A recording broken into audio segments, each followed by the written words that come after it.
the conditional density function of y given x, okay, is it's the joint density function of x and y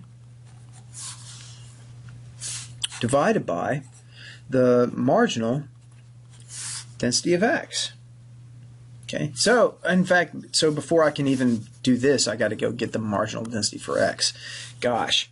Okay, so the marginal density function for x. This is just, remember how we do this, right? Integrate over all the reals of the joint density function, but with respect to the other variable. We want to integrate out the y.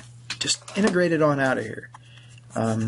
So this will be the integrator of 2 times the indicator function of x and y, both being somewhere in the unit interval, like that, and x plus y being in the unit interval.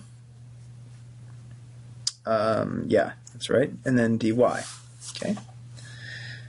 Now, let's see. That 2 can come out of there, and I can maybe I'll take take all the reals off the limits of integration here, and I'll use this indicator function here. I know that this is just 1 or 0 in here, right? So I'm just going to integrate over the region where it's 1.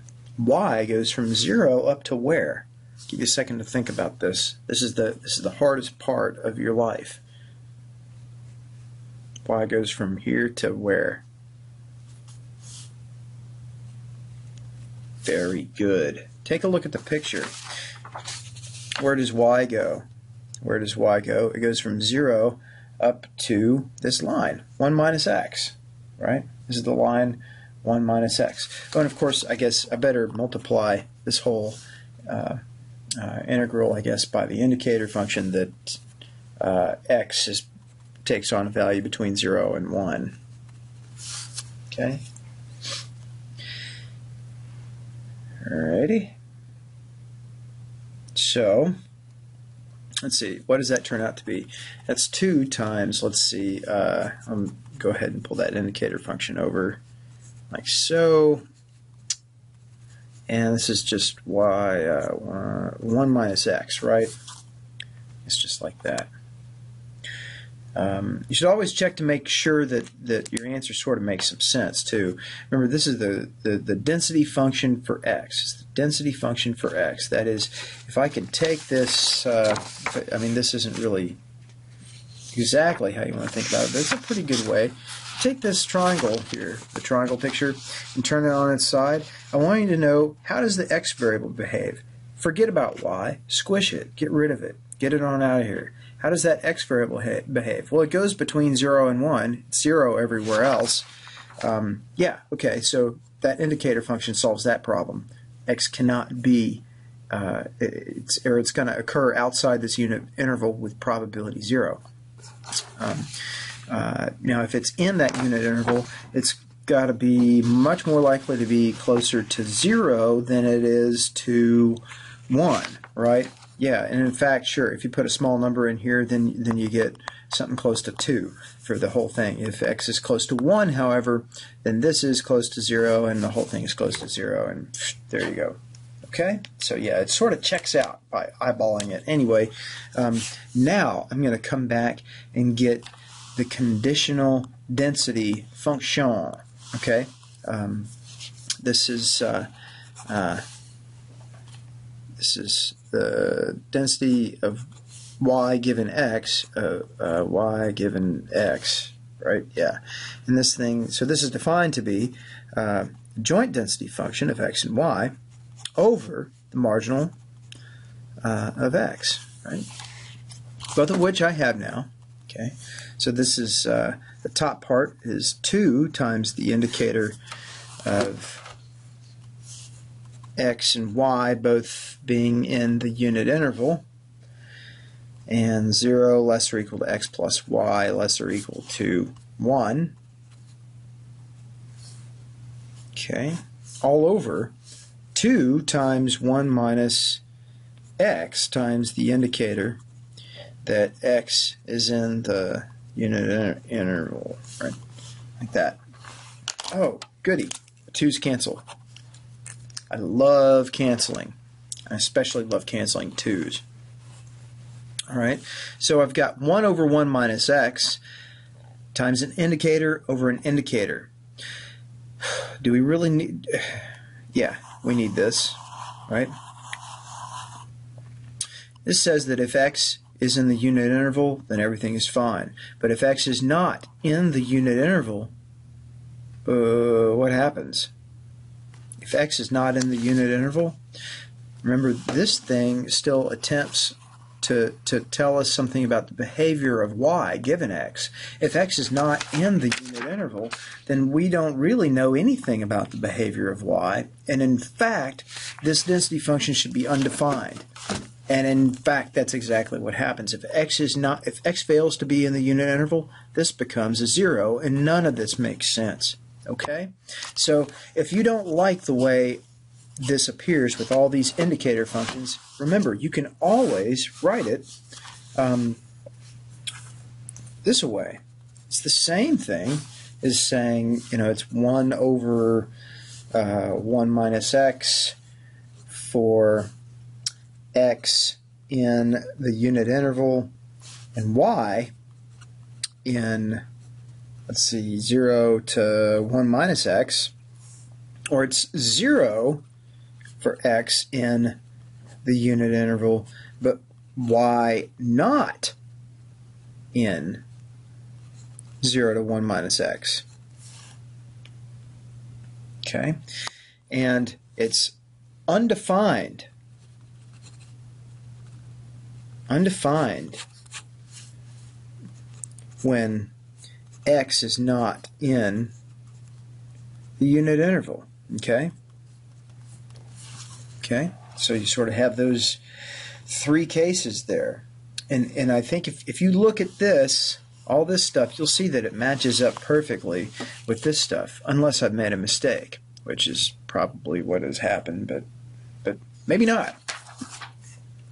Okay, now let's finally solve this bad boy. Let's do this slightly more generally. Let's let suppose that x is between 0 and 1, okay? Because remember, otherwise none of this makes sense. So just for x in the unit interval there, let's take the expected value of y given x equals little x. This is by definition, since y is a continuous variable here, it's integral over the reals of y, but weighted against the conditional density of y given x. All right, dy. Okay, so x, little x here is a variable, but we can just sort of think of it as being fixed. Okay, this whole conditional expectation thing is a function of little x. Okay. Now, so I can write this as, let's see, I'm just gonna plop in my conditional density function here, which was, what was that thing? It's oh yeah, it's right there. It's just 1 over 1 minus x, but times the indicator that y is between 0 and 1 minus x. 1 minus x, like that, dy. And notice that I left off a bunch of this other stuff because I'm getting lazy. No, actually, I've already said that we're just going to take x to be somewhere between 0 and 1. Okay, so I don't need that indicator function that appeared in the bottom of my conditional density, and the top part.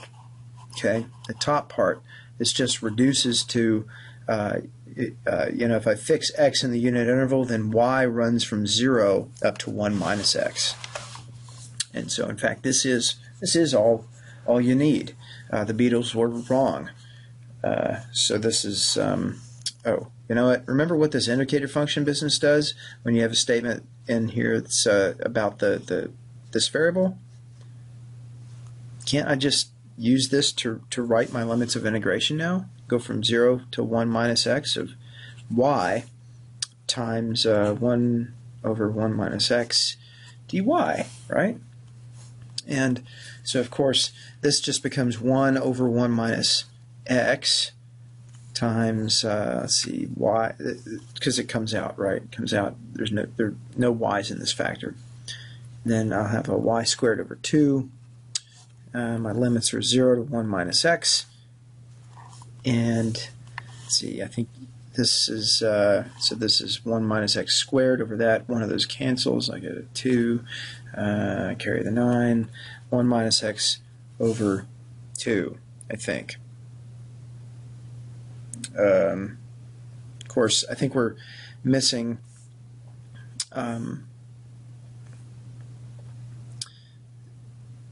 no. Oh, yeah, that's right. That's right. That's it. That's it. This is for, again, for x in the unit interval. For x in the unit interval. So, for example, the expected value of y given x equals a half is, and just plug it into that formula, right? I get 1 minus a half over 2. 1 minus a half is a half. A half over 2 is a quarter, which is exactly what we thought it would be, right? If x is a half, then y bounces between 0 and a half. And because it's conditionally uniform, well, it's, yeah, I mean, given x, y is a uniform random variable, right? The mean should be right there at a quarter. What if, what's the expected value of y given x equals a quarter? So that would be 1 minus a quarter over 2, or that's 3/4 over 2, that's 3/8.